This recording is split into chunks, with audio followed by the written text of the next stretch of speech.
नमस्कार दोस्तों, आपका स्वागत है सर्वश्रेष्ठ आईएएस अकेडमी में। आज हम इस चैनल पे एक नई सीरीज़ स्टार्ट करने वाले हैं, इकोनॉमिक्स क्लासेस। इसमें हम इकोनॉमिक्स के सारे कंसेप्ट्स, जितनी भी इकोनॉमिक्स से रिलेटेड चीज़ें जो कि यूपीएससी प्रीलिम्स में या फिर सीएपीएफ में या फिर किसी भी कॉम्पिटिटिव एग्ज़ाम में पूछी जाती हैं, वो सब हम एक ही जगह पे कवर करेंगे और बिल्कुल फ्री में कवर करेंगे। आपको कहीं भी जाने की ज़रूरत नहीं, कुछ भी नया पढ़ने की ज़रूरत नहीं, कहीं से पढ़ने की ज़रूरत नहीं। जो भी होगा सब हम एक ही इस सीरीज़ में कवर करेंगे। वो भी सब फ्री होगा। हम इकोनॉमिक्स की सीरीज़ इसलिए लाए हैं क्योंकि आजकल ये कॉम्पिटिटिव एग्ज़ाम में इकोनॉमिक्स का वेटेज बढ़ता ही जा रहा है। साथ-साथ बच्चों को इकोनॉमिक्स टफ़ भी लगती है क्योंकि बच्चों ने अपने स्कूल डेज़ में 11th-12th में या फिर ग्रेजुएशन में इकोनॉमिक्स नहीं पढ़ी होती है। इसलिए इतना इकोनॉमिक्स का आइडिया नहीं होता और उन्हें जब पढ़ने बैठते हैं तो टफ़ लगती है।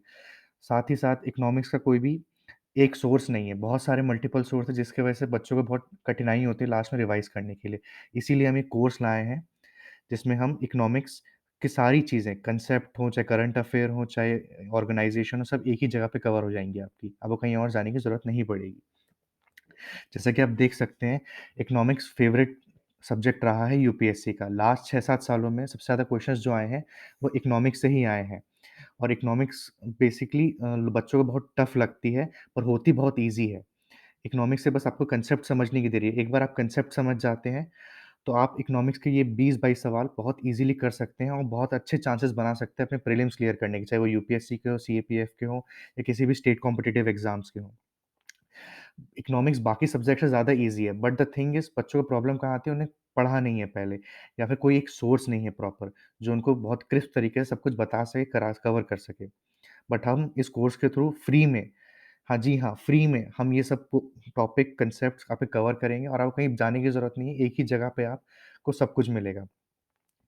और आपको हम गारंटी दे रहे हैं, अगर 23 क्वेश्चन एग्ज़ाम में आते हैं, तो आप ऑलमोस्ट 21 सवाल सही करके आएँगे आफ्टर दिस सीरीज़। जिस ठीक है, अब इकोनॉमिक्स जो है जनरली पूछी जाती है कॉम्पिटिटिव एग्ज़ाम में, वो 6 पार्ट में डिवाइडेड होती है।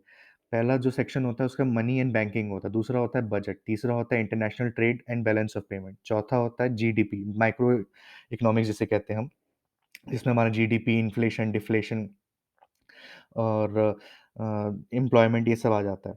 फिर इसके बाद आता है 5वां सेक्टर हमारा जो कि एक इंफ्रास्ट्रक्चर, इंफ्रास्ट्रक्चर हमारा रोड, रेलवेज़, एयरपोर्ट, शिप्स, ये शिपिंग इंडस्ट्री ये सब आ जाता है। देन हमारा लास्ट जो सेक्शन जो कॉम्पिटिटिव एग्ज़ाम में पूछा जाता है वो है HRD, that is human resource development. इसमें हमारा basically poverty, health, education, women, जितने भी सोशल डेवलपमेंट या सोशल इश्यूज़ जैसे सब टॉपिक हैं, वो सब इसमें कवर होते हैं।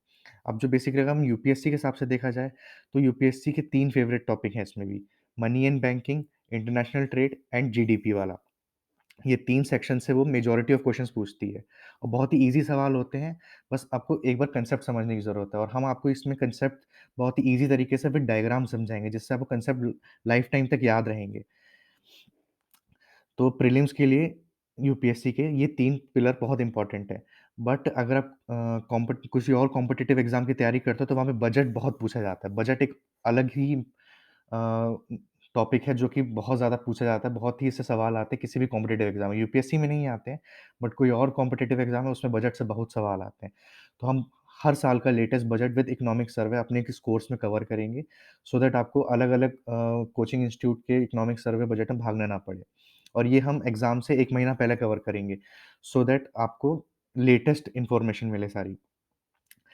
देन इनमें से कुछ टॉपिक हैं जो मेंस के लिए बड़े इंपॉर्टेंट हैं। मेंस के लिए कौन-कौन से टॉपिक इंपॉर्टेंट हैं? जिस एक तो हमारा हो गया एचआरडी, उसमें से कम 3 से 4 सवाल हर साल आए हैं मेंस में। ये मैं आपको गारंटी लिख के दे सकता हूँ और ये बहुत ही स्कोरिंग चीज़ होती है। आपको बस थोड़े से स्कीम्स पता होनी चाहिए। जनरली ये इसमें समझने का कुछ नहीं, रटने की चीज़ ज़्यादा है और हम इस कोर्स में आपको बताएँगे कैसे इन स्कीम्स को रटना है और कैसे इनको आंसर्स में लिखना है अपने मेंस के। देन जो सेकंड मेंस में फेवरेट टॉपिक है गवर्नमेंट का या यूपीएससी का, वो है हमारा जीडीपी, इन्फ्लेशन, माइक्रो इकोनॉमिक्स। तो हम वो भी बहुत अच्छे से कवर करेंगे। आपको पूरा कंटेंट देंगे, क्या इंट्रोडक्शन होना चाहिए, क्या मिडल पार्ट होना चाहिए, क्या कंक्लूजन होना चाहिए आंसर्स का। तो हम ऐसे पूरा इकोनॉमिक्स का पोर्शन कवर करेंगे अपनी इस सीरीज़ में और ये आपको लिटरली बता रहा हूँ बहुत बेनिफिशियल रहेगी। इसका अब जैसे एडवांटेज में अब इस कोर्स से क्या है, इसके कोर्स के एडवांटेज क्या हैं? आपको ना एनसीईआरटी पढ़नी पड़ेगी 9th-10th की, ना ही 12th की, ना ही किसी स्टेट बोर्ड की, ना ही आपको रमेश सिंह पढ़नी पड़ेगी। क्योंकि अगर आप रमेश थिंग जाते हो तो उसमें आपको कांसेप्ट तो मिल जाएँगे स्टैटिक वाले, बट जो डायनामिक चीज़ें हो ही जा रही हैं, करंट अफेयर्स में इकोनॉमिक्स से रिलेटेड चीज़ें आ रही हैं, वो नहीं मिलेंगी आपको। फिर आप कहीं और जाएँगे, दूसरी चीज़ें देखेंगे, दूसरा मैगज़ीन्स देखेंगे, तो आपके मल्टीपल सोर्स आएँगे। जब आपके मल्टीपल सोर्स आएँगे तो आपका दिमाग खराब हो जाएगा और आप फिर इकोनॉमिक्स छोड़ देते हैं। इकोनॉमिक्स आपको टफ लगने लग जाती है या फिर बड़ी लगने लग जाती है। तो हम इसी सीरीज़ में सब कुछ कवर करेंगे, चाहे वो करंट अफेयर हो, स्टैटिक पार्ट हो, जो कि रमेश सिंह में है, कुछ भी है, या एनसीईआरटी में, सबकी चीज़ें हमारी डेफिनेशंस, कांसेप्ट सब एक ही जगह पे कवर होगा आपका। आपको कहीं और जाने की ज़रूरत नहीं है। ऐसे ही क्या कहते हैं, इकोनॉमिक्स से रिलेटेड रिपोर्ट्स आती हैं, स्कीम्स आती हैं, ये भी लोग अलग-अलग जगह से प्रिपेयर करने की कोशिश करते हैं। कोई बाजीराव की नोट से प्रिपेयर करता है, कोई कहीं से करता है, तो एक सोर्स नहीं हो पाता। अब यहाँ पे इस कोर्स के थ्रू आपके पास एक सोर्स होगा और इससे आपको बहुत फ़ायदा होने वाला है। आपको बहुत ही क्रिस्प वे में सारी चीज़ें समझा दी जाएँगी और आपको ज़िंदगी भर याद रहेंगी। तो मैं आज ये वीडियो यहीं समाप्त करता हूँ। आप मेरे इस चैनल को लाइक कीजिए, सब्सक्राइब कीजिए, शेयर कीजिए और नोटिफ़िकेशन टर्न ऑन कीजिए सो दैट जो भी मैं लेक्चर्स लेके आऊँ इकोनॉमिक्स से रिलेटेड अपनी सीरीज़ के, वो आपको मिले।